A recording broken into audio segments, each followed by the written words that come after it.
नमस्कार दोस्तों, आप सभी पर माँ की आशीर्वाद और भगवान श्री कृष्ण की कृपा सदैव बनी रहे। इस साल 2026 में चैत्र नवरात्रि 19 मार्च से प्रारंभ हो रही है। सर्वप्रथम आप सभी को चैत्र नवरात्रि की हार्दिक शुभकामनाएं और यह नवरात्रि आपके जीवन में माँ की भरपूर कृपा ले आए, यही प्रार्थना करती हूँ माँ से।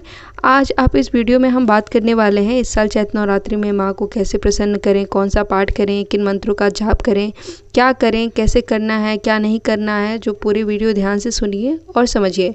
नवरात्रि के ये जो 9 दिन होते हैं वो बहुत महत्वपूर्ण होते हैं, जब माँ की नियमित मंत्र किया जाता है, आवाहन किया जाता है। इसका कोई भी पाठ, मंत्र, जाप, साधना, नाम जाप कई गुना फल प्रदान करता है और बहुत प्रभावी होता है, क्योंकि नवरात्रि के 9 दिनों में माँ पृथ्वी पर विचरण करती हैं और हमारे आसपास होती हैं। और इस समय माँ पालकी पर आ रही हैं, जो अशुभता का कारण है, लेकिन वही कहीं ना कहीं दुनिया भर में अस्थिरता, आर्थिक चुनौतियों का संघर्ष का संकेत भी है।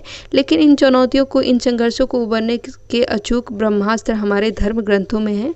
विभिन्न पाठों के रूप में, पाठ्य मंत्र साधनाओं के रूप में वर्णित है, जिनमें से एक है ऋषि मांडुक्य द्वारा रचित दुर्गा सप्तशती। विशेषकर नवरात्रों में किया गया इसका पाठ अकाट्य होता है। दुर्गा सप्तशती का पाठ यानी आपके अंदर शक्ति का जागरण। और नवरात्र में यदि दुर्गा सप्तशती का पाठ पूरी तरीके और तन्मयता से संग किया जाए तो माँ की साक्षात आपके सामने अनुभव करते हुए आपको मिलेंगे। इस भाव से पढ़ा जाए कि माँ स्वयं हमारे आसपास बैठी हैं और वो हमें सुन रही हैं, तो हमारा जागरण हमें बहुत अच्छा फल देता है। आपके स्वयं के अंदर आपको महसूस होने लगती हैं माता का आवागमन। आपके जीवन में ऐसा होगा, हर प्रकार के नकारात्मक से, भय से मुक्ति मिलेगी और माँ के साक्षात अनुभव भी होंगे। तो कैसे दुर्गा सप्तशती के पाठ को पढ़ना है, नवरात्रों में क्या विधि है, इसके ऊपर बात करते हैं।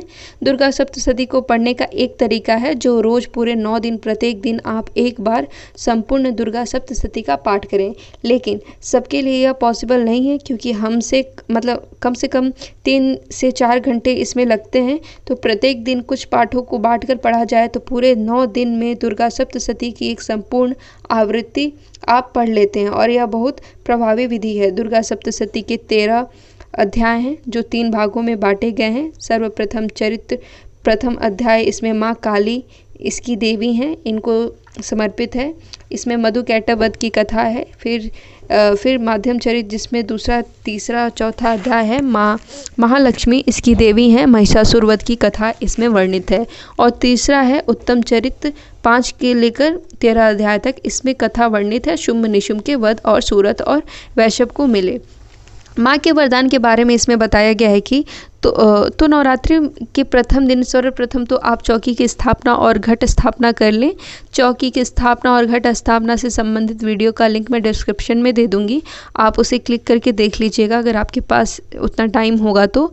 और मुहूर्त का भी वीडियो मैं डिस्क्रिप्शन में दे दूंगी। तो अब आते हैं कि अब शुरू करते हैं कि पाठ किस प्रकार करना है। तो देखिए, प्रथम दिन यानी 19 मार्च को पहला दिन पढ़ रहा है, यानी आज प्रथम दिन है। और कौन सा अध्याय पढ़ना है। और दूसरे दिन दूसरा अध्याय, तीसरा अध्याय पढ़ेंगे। तीसरे दिन चौथा अध्याय आपको पढ़ना है और चौथे दिन 5वां, 6वां, 7वां और 8वां अध्याय पढ़ना है। यह 4 अध्याय आपको पढ़ने हैं। 5वें दिन 9वां और 10वां अध्याय पढ़ना है। 6ठे दिन 11वां और 7वें दिन आपको 12 और 13 अध्याय पढ़ने हैं। इसके अलावा किन पाठों को अपना रोज़ पढ़ना है, तो दुर्गा कवच, अर्गला और कीलक श्रोत, यह आप नित्य पढ़ेंगे। इसके बाद नवाड़ मंत्र को 1 माला का जाप करेंगे। इसके अलावा दुर्गा सप्तशती के पाठ में नित्य शपोद्वार और कालिंता इसका करना है, क्योंकि दुर्गा सप्तशती में जो ये मंत्र हैं यह शिव जी द्वारा क्लित किए गए हैं। और शापोद्वार मंत्र, ब्रह्माधीशार, बिलोमच, यह जो पाठ हैं यह दुर्गा सप्तशती पाठ से पहले आपको करना है। यह पुस्तक में भी दिया गया है। इसके अलावा उत्कीलीन मंत्र आपको पढ़ना है। यह किस प्रकार पढ़ना है, दुर्गा सप्तशती के पाठ के प्रारंभ में 21 बार और पाठ के समाप्त होने पर 21 बार पढ़ना है। इस प्रकार ओम ह्रीं क्लीं सप्तशती चंडिके उत्कीलन कुरु कुरु स्वाहा यानी शपोद्वार के तुरंत बाद इसको 21 बार पढ़ें, और पाठ संपूर्ण होने के बाद भी इसको पढ़ना है 21 बार।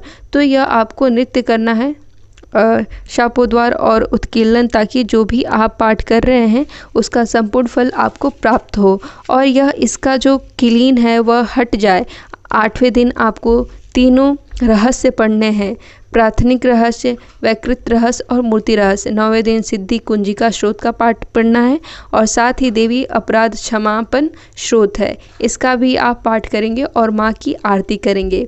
दुर्गा सप्तशती में जो यह देवी कवच का पाठ आप करते हैं, यह हर प्रकार के संकट से, अकाल मृत्यु से, रोग से, बीमारियों से, दुश्मनों से आपकी सुरक्षा करता है।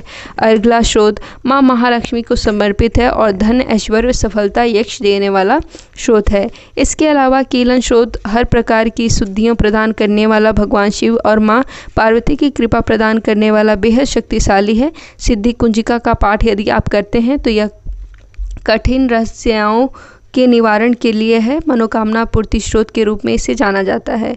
अब बात करते हैं मंत्र कौन सा उठाना है। तो माँ के बहुत सारे मंत्र हैं। यदि किसी भी एक मंत्र का जाप आप पहले से कर रहे हैं तो उसी मंत्र की अधिकतम आवृत्ति आप करें और माँ को सर्वप्रिय मंत्र नवाण मंत्र है। नवरात्रि में यदि आप यह मंत्र विशेष फलदायी है। नवाण मंत्र ओम ऐं ग्लीम क्लीं चामुंडाय विच्चे, इसका अधिकतम जाप करते रहना है और समय से यदि व्यवस्थित करके चलेंगे तो टाइम मैनेजमेंट प्रॉपर होगा तो सारा कुछ आप कर सकते हैं। अर्ली मॉर्निंग में आप दुर्गा सप्तशती का पाठ कर लें और रात्रि में 9-10 बजे के बाद नवाण मंत्र की आप साधना उठा सकते हैं और नवाण मंत्र का अधिकतम जप आप करें जितना आपके लिए संभव हो सके। 101 माला, 51 माला, 21 माला नहीं तो कम से कम 11 माला तो आपको करनी ही चाहिए। मानसिक शांति, आत्मविश्वास, ग्रह दोष से लाभ, धन लाभ, नवग्रहों की शांति, हर प्रकार का लाभ इस मंत्र के द्वारा मिलता है और माँ की विशेष कृपा आपको इस मंत्र से प्राप्त होती है।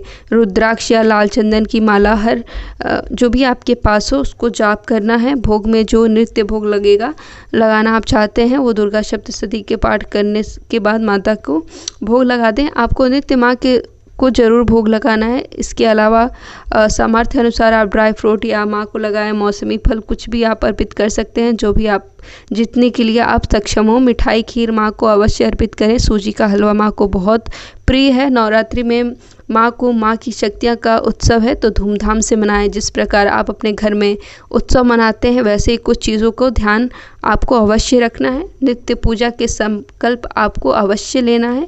साफ सफाई का ध्यान रखें। सर्वप्रथम गणेश पूजन, फिर गुरु पूजन, शिव पूजन अवश्य करें। साथ ही बदुक, गैरव, हनुमान जी का भी पूजन आपको करना चाहिए, वरना करना है क्योंकि माँ तक पहुंचना है तो इनको मनाना तो पड़ेगा ही। तो आज की इस वीडियो में इतना ही। तो दोस्तों, आप सभी को अगर कुछ भी जानकारी महसूस हुई हो इस वीडियो में तो मुझे कमेंट कर दीजिएगा और चैनल को सब्सक्राइब कर दीजिएगा। जय माता गौरी, जय माँ।